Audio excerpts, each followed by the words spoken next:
minha rádio que é louca por você, com o apoio cultural da Churrascaria Estrela do Sul Norte Shopping, a menor churrascaria da Zona Norte e a primeira churrascaria rodízio do Brasil. Muito bem, agora são 12 horas e 59 minutos e vamos falar de Palmeiras e Atlético Mineiro, que acontecerá hoje, né? Hoje no Canindé às 21 horas, um jogão de bola. Vamos falar do Palmeiras. Depois de acerto consumado, caso Luan vira imbróglio e irrita Filipão. Às 14 horas, quando começou o treino na última sexta-feira, o técnico Luiz Felipe Scolari tinha uma definição clara sobre o caso Luan. O Verdão já havia garantido 1,5 milhão de euros, cerca de 3,5 milhões de reais, para comprar 50% dos direitos econômicos do jogador que está ligado ao Toulouse da França. Uma hora depois, o panorama já era outro. O técnico recebeu a ligação da diretoria avisando que a situação não estava tão resolvida assim. O contrato de Luan vence amanhã, mas ele está relacionado para o duelo contra o Atlético Mineiro hoje no Canindé. Segundo o técnico, a culpa não é nem do Toulouse e nem do ex-jogador Magrão, empresário de Luan. A responsabilidade ficou toda com a diretoria do Palmeiras, que ainda tenta resolver a situação até o fim do dia. Caso fique com o jogador, o clube precisa registrar o novo contrato de Luan até segunda-feira. Caso contrário, ele não teria condições de jogar contra o Curitiba na próxima quarta-feira. Pivô do caso, Luan vem treinando com o grupo e está tranquilo. Depois da vitória por 1-0 sobre o Figueirense, ele reconheceu que a permanência no Palmeiras seria muito difícil. Psicologicamente, o atacante está bem, sem ligar para as negociações fora de campo. As conversas com o Filipão têm ajudado muito. Muito bem. Palmeiras aí com esse caso do Luan, né? Por que deixa para resolver esse problema logo em cima da hora, né, Maurício? Rapaz, essas coisas assim, eu acho que é um sem número de intermediários que existem hoje em dia no meio do futebol, que botam entre o jogador e a contratação efetiva. Então, até você resolver costurar todos os detalhes da negociação, todos os seus ângulos, leva algum tempo. Então, acho que é isso. Então, esses intermediários acabam atrasando um pouco, né? Então, fica aí o Filipão fica irritado aí. Aliás, com razão, né? Porque conta com o atleta, o campeonato é muito competitivo, é muito equilibrado. A diretoria tinha que ter resolvido isso há muito tempo, né? Se realmente quisesse ficar com o jogador. Pois é, essa diretoria do Palmeiras, ela vem tendo algum problema aí nessas, né, consolidar essas contratações. Enfim, a coisa tem sido um pouco complicada. Agora, esperar que tenha um desfecho positivo, né? O caso do Luan aí. É um bom jogador, né? É um bom jogador, um jogador que pode ter uma visibilidade, tem que ganhar um pouquinho ainda, rodar um pouquinho mais, mas é um bom jogador. Muito bem, agora vamos falar do Atlético Mineiro, para depois a gente falar desse jogão de bola que vai acontecer hoje no Canindé às 21 horas. Caio continua no Atlético Mineiro, mas não sabe com quem jogará no meio. O Atlético Mineiro viaja para São Paulo com um time indefinido. No entanto, na equipe que enfrentará o Palmeiras, há duas certezas. O meio-campo será modificado novamente e o meia Caio vai ser mantido nele. Só que nem mesmo o jogador sabe quem serão seus companheiros. Na vitória contra o Fluminense, Serginho estava suspenso, por isso jogaram Dudu Cearense, Richarlison, Toró e Caio. Para a partida de sábado contra o Palmeiras, Serginho volta, mas Dudu e Toró vão cumprir suspensão. Ou seja, novos companheiros para Caio. Contra o Fluminense, Caio foi o único homem de criação no meio-campo atleticano. Para ele, essa formação torna o Atlético Mineiro uma equipe com mais pegada, mais exige mais movimentação de sua parte. Ele garantiu estar preparado para as duas possibilidades. Muito bem, Palmeiras e Atlético Mineiro, né? Atlético Mineiro e Palmeiras no Canindé, lá em São Paulo, às 21 horas hoje. Para mim, o Palmeiras é o grande favorito, né? O Palmeiras que vem aí numa pegada forte, está numa posição aí muito boa na tabela, né? Está na quarta posição, né? Com 22 pontos e...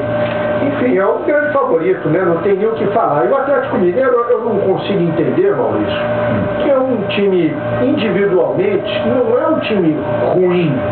um grande treinador. Eu não entendo realmente essa colocação pífia, né?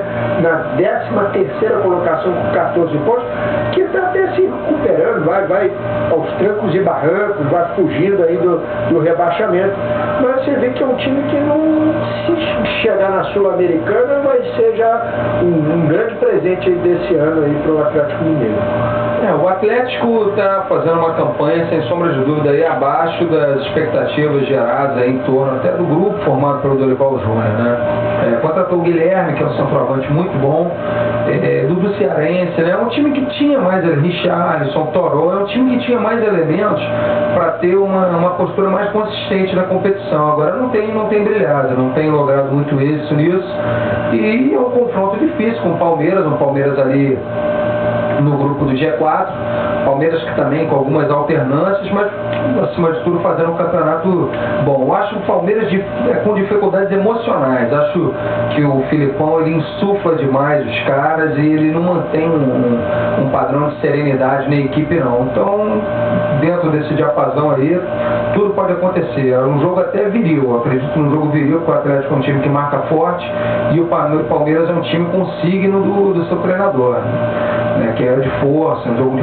de pegada. Então acho que um jogo hoje bem combativo hoje à noite no Canindé. Mas o Palmeiras é o grande favorito, né, na sua... eu acho que o Palmeiras está bem, o Palmeiras está bem no campeonato. Esse campeonato é difícil você apontar favoritismo pelo menos na situação da tabela. Mas olha só, pela tabela, nunca que o Cruzeiro iria tropeçar no Atlético Goianiense. Então, o Vasco, que ganhou do Atlético Mineiro fora de casa, dificilmente sucumbiria frente ao Bahia. Então é muito complicado. Agora, sem sombra de dúvida que o Palmeiras está um time mais encorpado do que o Atlético, tudo fala em favor de uma vitória do Palmeiras, mas isso tudo aí é muito relativo, cara. Tudo é imutável até a hora de mudar. É verdade. Muito bem. Agora são 13h06, hora certa, Revolução FM, a rádio que é louca por você. Vamos falar agora de São Paulo e Vasco da Gama, que acontecerá amanhã no Morumbi às 16 horas. Vamos ao São Paulo. Adilson Batista faz mistério sobre o substituto de Juan no São Paulo. Na cabeça de Adilson Batista, o lateral esquerdo parece não ser um problema para a partida de amanhã às 16 horas, hora de Brasília, contra o Vasco no Morumbi. Mas revelar esse mistério é algo que o treinador não quer fazer até a hora da disputa com os cariocas. Além de Juan, o São Paulo não terá Denilson na partida com o Vasco. Rodrigo Caio e Jean são os concorrentes para o posto. A novidade da equipe pode ser a entrada do lateral direito Ivan Pires, paraguaio que pertencia ao Cerro Porteño e que já está regularizado na CBF. São Paulo tem 25 pontos e ocupa a segunda posição do Campeonato Brasileiro, com 3 pontos a menos que o líder Corinthians. Hoje, pela manhã, a equipe fez o último teste antes de enfrentar o Vasco na terceira partida de Adilson Batista como comandante do São Paulo. Muito bem, São Paulo aí que está fazendo mistério aí sobre o substituto de Juan, né? Coisas aí do Adilson Batista.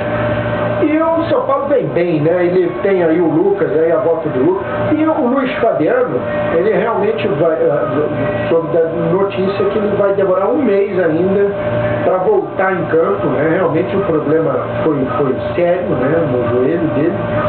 E está de volta aí daqui um mês, que pode criar ali um grande São Paulo, né, Maurício? Está de volta para onde nem chegou, né? Porque na verdade o Luiz Fabiano nem estreou.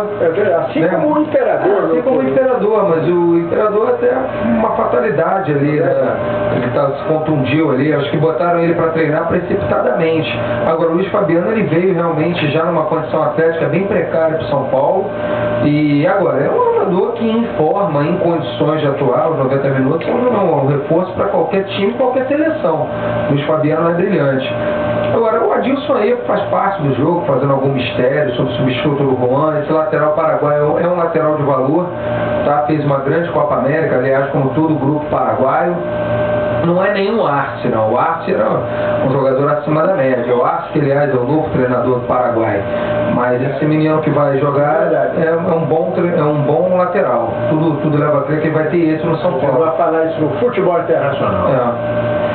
E aí o São Paulo, dentro de casa, sempre é forte. O Vasco, historicamente, também. Como o Flamengo tem dificuldade com o Grêmio aqui, o Vasco normalmente vai mal no São Paulo. E lembrando que o Lucas fez um grande salseiro aí no último jogo aí com... O Lucas é um jogador dele. Agora, o Lucas também, assim, até salutar para ele que não se fique ventilando muito, rapaz, não, porque é jovem, senão vai acabar incorrendo no mesmo problema e erro do Ganso, do Neymar. É bom que ele vai brilhar, seguramente, vai ganhar dinheiro, eu acho vai até que o Lucas é melhor que o Neymar nesse aspecto. Ele vai brilhar muito, vai ficar milionário no futebol, né? Enfim, mas então é bom que as coisas comecem devagar, vão crescendo numa progressão aí, seguramente. Vai ganhar, vai viajar, vai pegar as primas lá, vai dar tudo certo pra ele. Agora, tem que ir devagar pra não botar a carroça na frente dos bois. Porque se te botar topete, a casa cai. Até o topete do Neymar caiu naquela garota dele. Como caiu bonito, né? Muito bem, agora vamos falar do Vasco da Gama, que vai jogar com o São Paulo amanhã às 16 horas no Morumbi. Sem tempo para treinar, Ricardo Gomes terá que armar o time na conversa. O Vasco entrou em campo na quinta-feira para enfrentar o Bahia em São Januário e empatou em 1-1. Na tarde dessa sexta-feira, os jogadores se reapresentaram e os titulares nem foram para o campo. Fizeram apenas um trabalho de recuperação física. Apenas Fagner, Alexandre e Márcio Careca deram algumas voltas em torno do campo. Gomes tem algumas opções, mas não deu pistas do que irá fazer. Julinho, considerado jogador de meio de campo pelo técnico, e Gilmar, improvisado, são duas das alternativas. Outra hipótese pode ser a entrada de Renato Silva. Assim, o time passaria a ter 3 zagueiros, a formação ainda não treinada. A provável escalação do Vasco é Fernando Praz, Fagner, Dedé, Anderson Martins e Gilmar ou Julinho. Rômulo, Felipe, Juninho e Diego Souza no meio campo e na frente Éder Luiz e Alexa. Juninho pernambucano, diz que é como se eu tivesse voltado ao Brasil há muito tempo. Quando retornou ao Vasco, Juninho adotou o discurso de que ainda não tinha certeza de qual seria o seu rendimento na volta ao Brasil. Tanto que aceitou jogar por um salário mínimo, mas não demorou muito para o Reizinho se convencer de que ainda pode ser muito útil. Ele esteve em campo na quinta-feira no empate em 1-1 com o Bahia e estará novamente amanhã no duelo com São Paulo às 16 horas, hora de Brasília, no Morumbi. Nessa sexta-feira, assim como os outros titulares, Juninho fez um trabalho leve de recuperação física. Ele garante estar em boas condições e deixou na mão da boa comissão técnica a decisão de quantas e quais as partidas ele fará na maratona que o Vasco tem pela frente. O Vasco é o quinto colocado no Campeonato Brasileiro com 21 pontos. Muito bem, vamos ter um jogaço de bola amanhã, São Paulo e Vasco da Gama. O Vasco que vem aí de um empate aí com Bahia, né, em São Januário. Foi um empate daqueles assim que acabou sendo uma grande vitória, né, que foi um gol aos 48 minutos, quase 49 minutos do segundo tempo, e que ia ser uma grande 2 pontos, assim, 3 pontos perdidos assim, catastroficamente, né, para o Vasco da Gama aí, que está bem no Campeonato Brasileiro, na 5ª posição, e agora vai pegar realmente um São Paulo aí que tá vencendo bem, virou aí o último jogo, né, e está realmente aí brigando pelo título. Rapaz, eu acho que o Vasco é lamentável que o Vasco tenha perdido 2 pontos no Bahia em casa, porque ele perde 3, né, por último. Pois é, esse tipo de declínio é que faz com que o time não almeje o título, isso é fato. Esse campeonato tem que ter alguma certa constância, e se o Vasco tivesse ganho esses 2 pontos com o Bahia, tivesse feito a vitória no jogo, ele já entraria para esse jogo com o São Paulo